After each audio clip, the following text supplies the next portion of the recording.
Hello everyone, स्वागत है आप सबका आपके अपने चैनल sscupscpdf.com पे।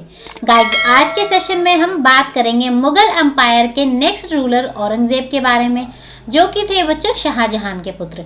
मैंने लास्ट वीडियो में आपको इसका ब्रीफ इंट्रोडक्शन दे दिया था। अच्छा, जो बच्चे न्यू हैं उनको मैं बता दूं कि बच्चों हमारा जो ये सेशन है वो चल रहा है मेडिवल हिस्ट्री के बारे में, और इससे पहले हम अपनी एशियन हिस्ट्री पूरी कवर कर चुके हैं। तो जिन बच्चों को हमारी पुरानी वीडियोस देखनी है वो बच्चों आपको लिंक नीचे डिस्क्रिप्शन बॉक्स में मिल जाएगा, आप वहां से उन्हें विजिट कर सकते हैं। तो चलिए बच्चों, मूव ऑन करते हैं आज के सेशन की ओर और देखेंगे कि औरंगजेब ने क्या क्या अच्छी कि नायाब चीज़ें की जिनसे हमारे एग्जाम में क्वेश्चन बन सकते हैं। कैसा रहा उसका राज्यकाल, उसने क्या क्या मॉन्यूमेंट्स बनाए, क्या क्या उसने नीति अपनाई अपने साम्राज्य को आगे बढ़ाने के लिए। हर एक चीज़ जानेंगे थोड़े नई तरीके से, थोड़े इनोवेटिव ढंग से, ताकि आपको अच्छे से माइंड में क्लिक कर सके। तो चलिए बच्चों, स्टार्ट करते हैं। अब मैंने आपको लास्ट टाइम बच्चों क्या बताया था कि जो औरंगजेब था वो शाहजहां का पुत्र था, लेकिन वो उसका सबसे बड़ा पुत्र नहीं था। और पहले क्या कस्टम चलता था कि जो सबसे बड़ा पुत्र होगा उसी को जो है शासक बनाया जाएगा। लेकिन औरंगजेब क्या करे, वो तो दूसरा पुत्र था। अब जो शासक है वो बनाया जाने वाला था शाहजहां के सबसे बड़े पुत्र दारा शिकोह को। लेकिन औरंगजेब को ये चीज़ बर्दाश्त नहीं थी, क्योंकि जो औरंगजेब था बच्चों बहुत ही ज़्यादा महत्वाकांक्षी था राजा बनने के लिए। उसे किसी भी कीमत पे राजा बनना था। तो उसने ना तय देखा ना कुछ भी देखा, उसने सीधा अपने पिता को सबसे पहले तो कैद कर लिया और अपने बाकी भाइयों के खिलाफ उसने बगावत कर दी, और उसने इसी तरीके से कामयाब होकर मुगल साम्राज्य पे कब्जा कर लिया और बन गया वो मुगल राज्य का शासक।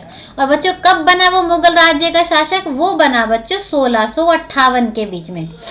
तो यहाँ पे कब बना बच्चों वो मुगल राज्य का शासक? वो बना 1658 में, जब उसने अपने पिता को जो है कैद कर लिया और अपने भाइयों के खिलाफ बगावत करी और बन गया मुगल राज्य का राजा। अब मैंने आपको ये ऑलरेडी बता दिया कि किसके सक्सेसर थे बच्चों, ये थे शाहजहां के, क्योंकि शाहजहां के बाद औरंगजेब का ही राज चला था मुगल साम्राज्य में। और इनका रूलिंग पीरियड बच्चों कब तक है?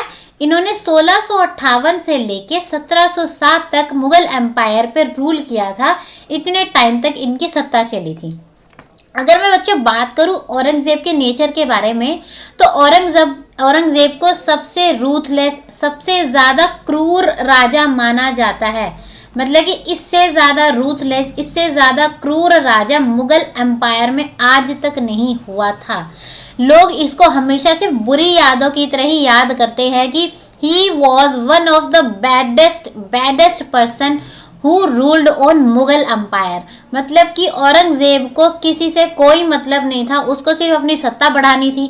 अब चाहे उसे किसी के लिए उसकी मृत्यु करनी पड़े, किसी को मारना पड़े, किसी को जलाना पड़े, कहीं पे तबाही मचानी पड़े, उसे किसी चीज़ से भी कोई फ़र्क नहीं पड़ता था। उसका मेन मोटिव क्या होता था कि बस मेरा खजाना भरे और कहीं ना कहीं किसी भी तरीके से मेरी सत्ता आगे बढ़ती रहे। अब बच्चों क्या हुआ, मैंने आपको क्या बताया था कि वो सबसे बड़ा पुत्र नहीं था। सबसे बड़ा पुत्र कौन था? सबसे बड़ा पुत्र था दारा शिकोह। अब जैसे बच्चों ये है औरंगजेब और ये है दारा शिकोह। अब दारा शिकोह भी कहीं ना कहीं राजा बनना चाहता था। कोई यूं ही तो अपनी फ्री में गद्दी छोड़ नहीं देगा। अच्छा भाई ले, तुझे राजा बनना है तो तू बन जा। अब मुगल एम्पायर पे राज किसका चलना चाहिए था? राज चलना चाहिए था दारा शिकोह का, क्योंकि शाहजहां भी चाहते थे कि मुगल एम्पायर को आगे बढ़ाए दारा शिकोह। लेकिन औरंगजेब को ये चीज़ बर्दाश्त नहीं थी, तो उसने क्या करा कि उसके खिलाफ भी बगावत करी। तो दारा शिकोह ने भी उसके खिलाफ बगावत करी कि तुमने कैसे पिता को कैद करके मुगल साम्राज्य पे राज करने का सोच लिया, आखिर तुम्हारी हिम्मत भी कैसे हुई। तो दारा शिकोह ने भी औरंगजेब के खिलाफ जो है बच्चों रिवोल्ट किया। अब जब इनके बीच में रिवोल्ट हुआ आपस में, तो इनके बीच में युद्ध भी हुआ। और जब बच्चों औरंगजेब और दारा शिकोह के बीच में युद्ध हुआ, तो इस युद्ध में जीत हुई क्रूर राजा की। और क्रूर राजा कौन था बच्चों? क्रूर राजा था औरंगजेब। कौन था बच्चों क्रूर राजा? क्रूर राजा था औरंगजेब। अब जो ये बैटल बच्चों इन दोनों के बीच में हुई थी, इसको बोला जाता है बैटल ऑफ समूहगढ़। और बैटल ऑफ समूहगढ़ में विजय हुए थे औरंगजेब। अब बच्चों औरंगजेब तो जीत गए, लेकिन लोग क्या चाहते थे कि कौन राजा बने, औरंगजेब बने या फिर दारा शिकोह बने। जो मुगल एम्पायर की प्रजा थी वो हमेशा से चाहती थी कि जो औरंगजेब है वो राजा ना बने, राजा हमारे दारा शिकोह ही बने, क्योंकि बच्चों जो दारा शिकोह है वो औरंगजेब से बिल्कुल अपोजिट थे, क्योंकि वो बहुत ही ज़्यादा जनरस इंसान थे और वो ऑर्थोडॉक्स नहीं थे। ऑर्थोडॉक्स का मतलब क्या होता है, जो बहुत ज़्यादा धर्म में माने, परंपराओं में माने, रीति रिवाज में माने। अगर हम औरंगज़ेब की बात करते हैं तो औरंगज़ेब बहुत ही ज़्यादा ऑर्थोडॉक्स था, बहुत ही ज़्यादा इस्लामिक कल्चर में बिलीव करने वाला था। वहीं दूसरी तरफ जो दारा शिकोह होता है वो कहीं ना कहीं अकबर की तरह था, यानी कि वो सारे रिलीजन में बिलीव करता था, सब लोगों की हेल्प करने में बिलीव करता था। तो सारे लोग प्रजा के चाहते थे कि दारा शिकोह हमारा राजा बने, लेकिन ऐसा नहीं हो पाया क्योंकि बैटल ऑफ समूहगढ़ में औरंगजेब ने दारा शिकोह को हरा दिया और दारा शिकोह की वहीं पे मृत्यु हो गई। तो यहाँ पे बच्चों चैप्टर क्लोज हो जाता है दारा शिकोह का और अकेला शासन शुरू हो जाता है औरंगजेब का। और जो बच्चों ये बैटल है ये हुई थी 1659 में। अब 1658 में तो इन्होंने अपने फादर को एग्जीक्यूट किया था। इसके बाद अगले साल जब इनके भाई ने रिवोल्ट किया तो अगले साल उन्होंने इन्हें भी एग्जीक्यूट कर लिया और वहीं पे दारा शिकोह की मृत्यु हो गई। तो आपको एग्जाम में क्या पूछेगा कि बैटल ऑफ समूहगढ़ किसके बीच में हुई थी, तो किसके बीच में हुई थी बच्चों, ये हुई थी औरंगजेब के और दारा शिकोह के बीच में। और इसमें विजयी कौन हुए थे, विजयी हुए थे औरंगजेब। ठीक है, यहाँ पे आपको ये चीज़ें याद करनी है। अब बच्चों दारा शिकोह से आपके लिए एक और क्वेश्चन बनता है कि जो गीता है वो पर्शियन लैंग्वेज में किसने ट्रांसलेट करी थी। तो बच्चा दारा शिकोह ही वो पर्सन है जिसने गीता को पर्शियन लैंग्वेज में ट्रांसलेट किया था। आपको ये चीज़ याद रखनी है क्योंकि अक्सर एग्जाम में ये पूछा जाता है कि who translated Gita in the Persian language. तो बच्चों आपका आंसर क्या होगा, आपका आंसर होगा दारा शिकोह। तो दारा शिकोह से आपके यही है जो इम्पोर्टेंट क्वेश्चन बनते हैं, इससे ज़्यादा आपको कुछ एग्जाम में देखने को नहीं मिलेगा। आई होप सो यहाँ तक सारी चीज़ें क्लियर हो गई होगी सबको। तो चलिए आगे बढ़ते हैं सेशन में। अब क्या हुआ बच्चों कि जब दारा शिकोह को औरंगजेब ने हराया और वो राजा बन गया 1659 में, तो औरंगजेब ने दोबारा से अपनी कोरोनेशन सेरेमनी रखी। क्या रखी बच्चों, दोबारा से अपनी कोरोनेशन सेरेमनी।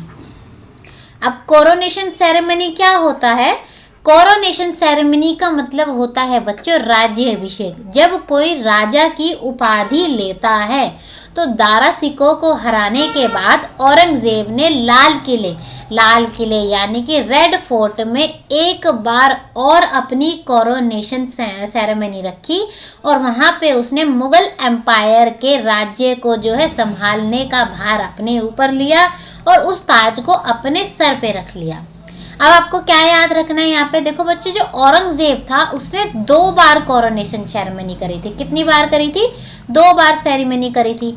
एक बार तो उसने करी थी 1658 में जब उसने अपने पिता को बंदी बनाया था, और एक बार उसने कोरोनेशन सेरेमनी करी रेड फोर्ट के अंदर।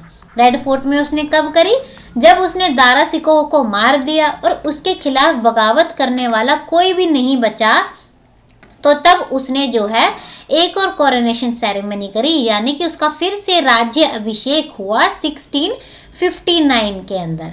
ठीक है बच्चों, यहाँ तक क्लियर है कि उसकी कोरोनेशन सेरेमनी कितनी बार हुई थी, उसकी कोरोनेशन सेरेमनी हुई 2 बार। तो चले आगे बढ़ते हैं सेशन में। आगे क्या है पढ़ने के लिए, अब जैसे हर कोई राजा अपने लिए अलग अलग टाइटल्स एज्यूम करता है, तो सेम इसी तरीके से औरंगजेब ने भी अपने लिए अलग अलग टाइटल एज्यूम करे थे। यानी कि या तो इन्हें कोई टाइटल मिला था या फिर कोई टाइटल इन्होंने खुद के लिए ही यूज़ किया था। तो बात करेंगे अब इनके टाइटल्स के बारे में। तो सबसे पहला जो टाइटल इन्हें मिला बच्चों, वो मिला था इन्हें बहादुर का। और बहादुर नाम का टाइटल इन्हें कब मिला था, जब ये महज 15 साल के थे। अब क्या हुआ एक बार कि जब ये 15 साल के थे तो औरंगजेब ने एक हाथी के साथ फाइट करी और उस एलिफेंट के फाइट में जीत गए औरंगजेब, यानी औरंगजेब ने उस हाथी पे काबू कर लिया। और जब इनके पिता शाहजहां ने इनकी ये बहादुरी देखी तो उससे खुश होके उन्होंने इन्हें टाइटल दिया बहादुर का। ठीक है, अब आपको क्लियर है कि बहादुर का टाइटल उन्हें कब मिला, जब उन्होंने एक एलिफेंट पे काबू कर लिया था और जब वो महज थे 15 साल के। इसके बाद बच्चों इन्होंने आलमगीर टाइटल को एज्यूम किया। अब आलमगीर जो टाइटल है बच्चों वो इन्हें किसी ने नहीं दिया था, ये टाइटल इन्होंने खुद के लिए रखा था। आलमगीर का मतलब क्या होता है बच्चों कि अल्लाह और इस दुनिया के बीच जो एक इंसान है वो मैं हूँ। यानी जो अल्लाह के फैसले हैं, जो इस्लाम धर्म के फैसले हैं, जो ये खुदा चाहता है वो सारी चीज़ें मैं तुम तक पहुँचाऊँगा, क्योंकि खुदा ने मुझे तुम्हारे लिए भेजा है और उसके सारे फैसले मैं तुम्हें सुनाऊँगा। तो इसलिए उसने अपना नाम रखा आलमगीर।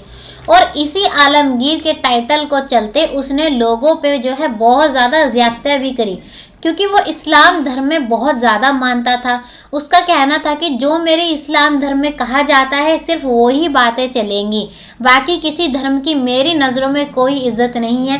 सिर्फ मेरा अल्लाह जो बोलता है, सिर्फ मेरा इस्लाम धर्म जो बोलता है, सिर्फ वो बातें सच है, बाकी सब बातें दुनिया में झूठ है। इसके बाद एक और टाइटल बच्चों उन्होंने एज्यूम करा और वो था जिंदा पीर का। अब जिंदा पीर जो टाइटल है बच्चों, इन्हें वो दूसरे लोगों ने दिया था। अब वो क्यों दिया था? क्योंकि मैंने आपको क्या बताया कि इस्लाम धर्म में बहुत ज़्यादा मानते थे, ये बहुत ही ज़्यादा ऑर्थोडॉक्स थे। तो ये हमेशा ही मतलब इस्लाम धर्म की बातें, इस्लाम में क्या क्या लिखा हुआ है, उसमें क्या क्या चीज़ें बताई गई हैं, क्या क्या लोगों के फ़र्ज़ होते हैं इस्लाम के हिसाब से, तो हमेशा ये वही चीज़ें लोगों को बताते रहते थे। तो वही चीज़ देख के, वही चीज़ सुन के लोगों ने इन्हें जिंदा पीर का टाइटल दिया। जिंदा पीर मतलब बच्चा लिविंग सेंट, मतलब जीता जागता सेंट, जीता जागता पीर। तो बच्चों ने इन्हें क्या टाइटल, लोगों ने क्या दिया इन्हें? लिविंग सेंट का, यानी कि जिंदा पीर का। यानी अगर एग्जाम में आपको टाइटल से रिलेटेड क्वेश्चन देखने को मिलेंगे तो क्या मिलेंगे? या तो बहादुर टाइटल, या फिर आलमगीर टाइटल बच्चों किसने एज्यूम किया, या फिर जिंदा पीर टाइटल किसके लिए यूज़ किया जाता था। तो बच्चों किसके लिए था ये टाइटल? ये था औरंगज़ेब के लिए। तो चलिए आगे बढ़ते हैं। और क्या है, यहाँ तक क्लियर हो गया होगा सारे बच्चों को सारी चीज़ें। अब बच्चों इनके शासन में अगर हम बात करें, जैसे मैंने आपको बताया ये बहुत ही ज़्यादा क्रूर राजा थे। इन्हें बस अपने से मतलब था और ये चाहते थे कि इनके अगेंस्ट कभी भी कोई इंसान आगे जाके खड़ा ना हो सके। तो बच्चों जब मुग़ल टाइम चल रहा था उस टाइम जो सिख हैं, सिखों के गुरु हैं, वो बहुत ज़्यादा फेमस हो रहे थे और उनके दिन पे दिन फॉलोअर्स बढ़ते जा रहे थे। मतलब उनके फॉलोअर्स भी हज़ारों और लाखों में हो चुके थे। और जब औरंगज़ेब का टाइम चल रहा था तो उस टाइम सिखों के 9वें गुरु, गुरु टेक बहादुर का टाइम चल रहा था। बच्चों किसका टाइम चल रहा था उस टाइम? गुरु टेक बहादुर का। अब उनके जो है कम से कम हज़ारों लाखों फॉलोअर थे। तो जो मुग़ल एम्परर के रूलर्स थे उनको डर लगता था कहीं ना कहीं ये हमारे खिलाफ पॉलिटिक्स में ना आ जाए, कहीं ये हमारी सत्ता ना छीन ले, क्योंकि इनके पास बहुत सारे फॉलोअर्स हैं जो इनका साथ देंगे। तो हमेशा मुग़ल जो राजा थे उनके बीच में कहीं ना कहीं ये डर रहता था। अब गुरु टेक बहादुर से क्या किया बच्चों, उनके पास गए कुछ कश्मीरी पंडित कि देखो हमें ना औरंगज़ेब ने बहुत परेशान किया हुआ, वो सिर्फ जो इस्लाम मानते हैं सिर्फ उसी के जो है रियायत बख्शता है, और बाकी जो हम हिंदू हैं या फिर हम जो कश्मीरी पंडित हैं वो हम सब पे बहुत जुल्म ढाता है, तो आप हमारी मदद कीजिए। तो गुरु टेक बहादुर ने कहा कि ठीक है मैं तुम्हारी मदद करूँगा, चलो। और जब औरंगज़ेब को पता चला कि कोई एक ऐसा गुरु है सिखों का जो कि इन सब लोगों की मदद करना चाह रहा है, तो उसने क्या किया कि मौका नहीं छोड़ा कोई भी, उसने सीधा गुरु टेक बहादुर को ही एग्जीक्यूट कर लिया। यानी कि उन्होंने उन्हीं को कैद कर लिया और उनकी उन्होंने हत्या कर दी। तो एग्ज़ाम में अगर बच्चों आपको पूछा जाए कि गुरु टेक बहादुर को किसने एग्जीक्यूट किया था, तो बच्चों एग्जीक्यूट किया था इनको औरंगज़ेब ने। और कब एग्जीक्यूट किया था? 1675 के दौरान। और इसके बाद इनकी मृत्यु भी हो गई। और ये बच्चों सिखों के कौन से गुरु थे? ये थे सिखों के 9th गुरु। इनके बाद बच्चों गुरु बने 10वें गुरु। कौन बने? इन्हीं के बेटे गुरु गोबिंद सिंह। कौन बने बच्चों? गुरु गोबिंद सिंह। अब जब गुरु गोबिंद सिंह गुरु बने तो इन्होंने जो है अपने पिता के खिलाफ हुए जुल्मों के लिए बदला लेने की सोची, और उन्होंने सोचा कि मैं इन मुस्लिम जो रूलर्स हैं इनकी ये बर्बरता नहीं चलने दूंगा, मैं इनके खिलाफ कुछ ना कुछ ज़रूर करूंगा। ये लोग तो हमेशा ऐसे ही अन्याय करते रहेंगे सारी दुनिया पे। तो गुरु गोबिंद सिंह ने क्या किया बच्चों, उन्होंने एक ग्रुप बनाया वॉरियर्स का जिसको नाम दिया गया खालसा। खालसा नाम सबने सुना होगा। खालसा ग्रुप, जितने भी लोग सिख मदद करते हैं लोगों की, कहीं भी फ्लड आया है, कोई भी पैंडेमिक है, तो ज़्यादातर लोग खालसा एड के नाम से ही मदद करते हैं। तो बच्चों जो ये खालसा ग्रुप था ये बनाया था गुरु गोबिंद सिंह ने। और किसके खिलाफ बनाया था बच्चों? ये बनाया गया था मुस्लिम ट्रायनी के खिलाफ, यानी जो मुस्लिम रूलर्स हैं उनके जो ग्रुप्स हैं उनके खिलाफ ये खालसा ग्रुप बनाया था गुरु गोबिंद सिंह जी ने। अब बच्चों एग्जाम में अगर आपसे पूछा जाए, क्योंकि ये एग्जाम में प्रीवियस ईयर में पूछा जा चुका है कि खालसा ग्रुप किसने बनाया था, तो ये बनाया था बच्चों गुरु गोबिंद सिंह ने। तो चलिए बच्चों आगे बढ़ते हैं, और क्या चीज़ें सीखनी है औरंगजेब के बारे में हमें। अभी हमने पढ़ा कि उन्होंने जो है गुरु तेग बहादुर को कैप्चर करा था, लेकिन औरंगजेब की जो क्रूरता है वो यहीं नहीं रुकी। The great Shivaji, Maratha king, मराठाओं के राजा, जिनको हर एक मराठा आज भी पूजता है, द ग्रेट शिवाजी को भी इन्होंने कब्जा करने की कोशिश की थी। उनको भी इन्होंने बंदी बनाने का ट्राई किया था।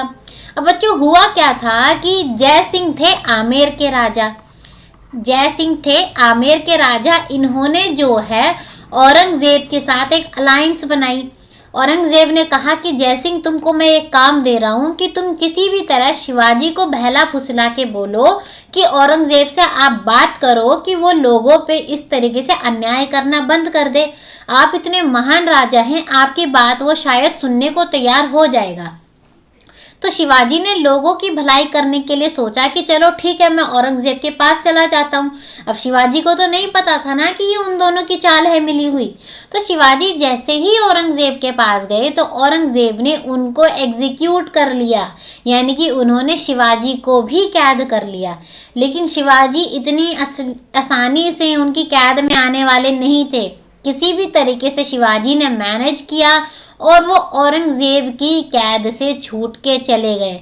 मतलब गुरु तेग बहादुर को तो कहीं ना कहीं वो मारने में कामयाब रहे, लेकिन औरंगजेब जो है शिवाजी को मारने में कामयाब नहीं हो पाया, क्योंकि शिवाजी उनकी बंधक से छूट के जा चुके थे। तो अगर एग्जाम में पूछ लिया जाए कि शिवाजी को कौन से मुगल रूलर ने एग्जीक्यूट किया था बच्चों, तो आप सबका आंसर क्या होगा? आप सबका आंसर होगा औरंगजेब। इसके बाद औरंगजेब ने बच्चों कुछ चीज़ें थी जो कि अकबर के टाइम से स्टार्ट हुई थी, या फिर जो चीज़ें मुगल टाइम पे चलती आ रही थी, उसने कुछ चीज़ों पे पाबंदी लगा दी, यानी कि उसने उन चीज़ों को कर दिया एबोलिश। अब उसने क्यों पाबंदी लगाई? अब मैंने आपको क्या बताया था कि वो इस्लाम धर्म को बहुत मानता था, तो उसने बोला कि देखो भाई इस्लाम धर्म के हिसाब से ये गलत है, ये आज के बाद नहीं होगा। इस्लाम धर्म के हिसाब से ये भी गलत है, तो आज के बाद ये नहीं होगा। तो अब पढ़ते हैं उन चीज़ों के बारे में कि उसने क्या क्या चीज़ों पे पाबंदी लगाई। सबसे पहले पाबंदी लगाई बच्चों उसने झरोखा सिस्टम पे, यानी कि झरोखा दर्शन। अब झरोखा दर्शन क्या होता है कि बच्चों जहाँ पे राजा की सभा लगती थी वहाँ पे इस तरीके की विंडोज बनी होती थी, और इन विंडो में जो उनकी बेगम है या फिर जो लेडीज़ होती थी, जो ऑफिशियल लेडीज़ होती थी मुगल रूलर्स की, वो यहाँ से खड़े होके सभा में पार्ट लेती थी। और अगर उन्हें कोई एडवाइस देनी है तो वो यहीं से राजा को ऊपर से बोल के दे देती थी। झरोका यानी कि झांकना, ठीक है। अब औरंगजेब ने क्या बोला कि एक औरत का कोई अधिकार नहीं है इस्लाम धर्म के हिसाब से राजा के एडवाइस देने का, यानी कि बीच में सभा में बोलने का एक औरत को कोई हक नहीं है। तो इसलिए औरंगजेब ने इस झरोखा दर्शन को कर दिया बैन, यानी कि आज के बाद किसी भी लेडी को मुगल शासक में अपना राजा के आगे बोलने की अनुमति नहीं है। जो चीज़ फैसले लेने होंगे वो सिर्फ और सिर्फ राजा लेगा। इसके बाद बच्चों उसने सारे के सारे म्यूजिशियंस को भी बैन कर दिया। उसका कहना ये था कि इस्लाम धर्म के हिसाब से इस्लाम जो मानते हैं उन्हें गाना बजाना नहीं करना चाहिए, ना ही उन्हें म्यूज़िक का शौक़ रखना चाहिए। तो ये चलते हुए उसने सारे म्यूजिशियंस को अपने कोर्ट से बैन कर दिया। एक तरफ तो ये फैक्ट है, लेकिन एक तरफ फैक्ट ये भी है कि औरंगजेब खुद वीणा प्लेयर था। मतलब एक तरफ खुद तो वो वीणा बजाते थे, लेकिन उन्होंने क्या किया कि भाई इस्लाम धर्म में तो म्यूज़िक की जगह नहीं है, और सारे म्यूजिशियंस को उन्होंने बैन कर दिया। इसके बाद एक और चीज़ उन्होंने बैन की बच्चों, वो थी तुलादान सिस्टम। अभी तुलादान सिस्टम मैंने आपको बताया था ना, ये किसने स्टार्ट किया था? अकबर ने स्टार्ट किया था। इसमें क्या होता था, एक साइड बैठता था किंग और दूसरी साइड रखी जाती थी गोल्ड या फिर कुछ बहुमूल्य चीज़ें।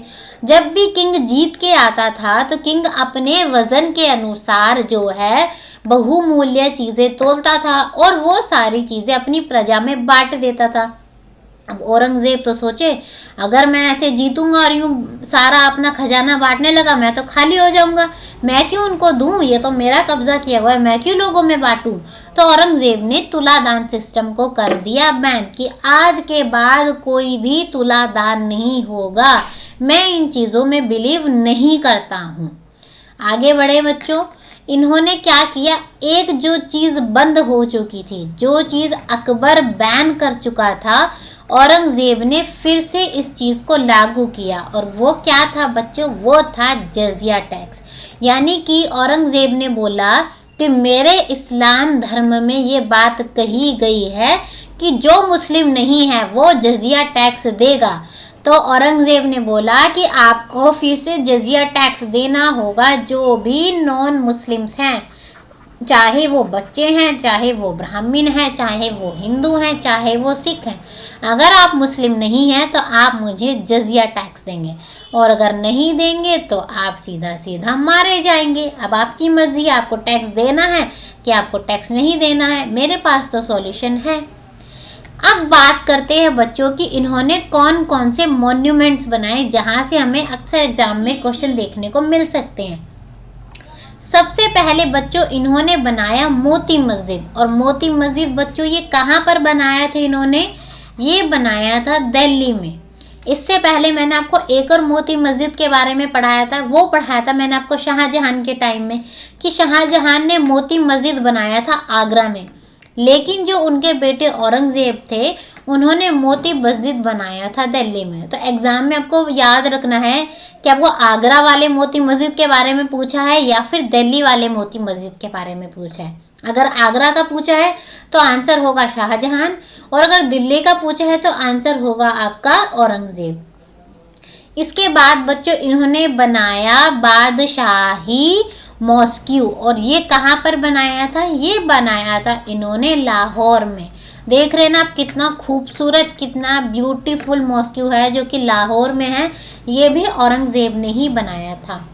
इसके बाद इन्होंने बनाया बीबी का मकबरा। और ये कहाँ बनाया बच्चों, ये बनाया था इन्होंने औरंगाबाद में। जिस तरीके से शाहजहां ने अपनी बीवी मुमताज़ महल की याद में बनाया था ताजमहल, तो इन्होंने भी सेम ताजमहल का रेप्लिका, ताजमहल की कॉपी बनाने की कोशिश करी। और इन्होंने भी ये अपनी बीवी की याद में ही बनाया था, इसलिए इन्होंने इसका नाम रखा बीबी का मकबरा। और बीबी का मकबरा के साथ बच्चों इसका नाम एक और है, वो है ब्लैक ताजमहल। क्यों, क्योंकि जो ताजमहल है बच्चों वो बना है वाइट संगमरमर से, यानी कि वाइट पत्थर से, और जो बीबी का मकबरा है वो बना हुआ है ग्रे संगमरमर से, इसलिए इसको ब्लैक ताजमहल भी कहा जाता है। तो अगर आपको पूछ लिया जाए कि बीबी का मकबरा कहाँ पर है, तो बच्चों वो है लाहौर में। और अगर पूछा जाए कि बादशाही मॉस्क्यू कहाँ पर है, तो बच्चों वो है लाहौर में। इसके बाद इनका राज्यकाल ऐसे ही चलता रहा, मतलब ऐसे ही क्रूरता बरसाते रहे, लोगों पे बहुत जुल्म ढाए, और फाइनली एक दिन जाके इनकी मृत्यु हो गई। और मृत्यु के बाद बच्चों इनकी तोंब बनी औरंगाबाद में।